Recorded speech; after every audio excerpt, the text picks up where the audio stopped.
हाँ तो बच्चों, हमारा टॉपिक है वो बीच में छूट गया था, तो हम फोकस करते हैं अपने टॉपिक पे। जंतुओं के द्वारा पौधों को खा लिया जाता है या उनके भागों को खाया जाता है, इस प्रकार नाइट्रोजन जंतु में पहुंच जाती है। अब क्या होता है, या तो जंतु की डेथ हो जाती है, मर जाता है, या जंतु के जो अपशिष्ट पदार्थ होते हैं जो उसके शरीर से उत्पन्न होते हैं वो मिट्टी में पहुंच जाते हैं। अब यहाँ से क्या होता है, या तो वो दोबारा पौधों के द्वारा अवशोषित कर ली जाती है, या यहाँ से जीवाणुओं के द्वारा जीवाणु उन नाइट्रोजन के यौगिकों को गैसीय नाइट्रोजन में बदल देते हैं और वो नाइट्रोजन वापस वायुमंडल में पहुंच जाती है।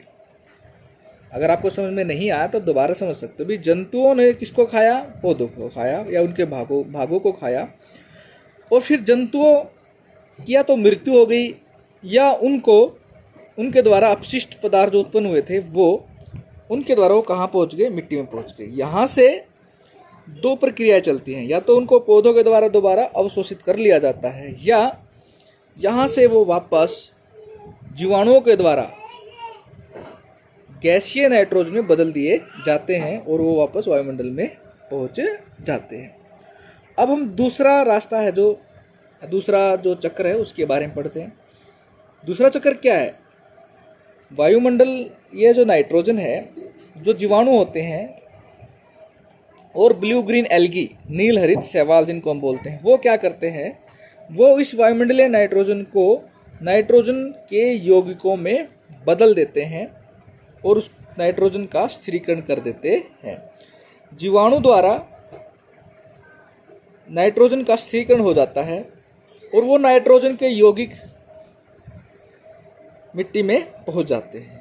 फिर वही प्रक्रिया दोबारा से स्टार्ट होती है।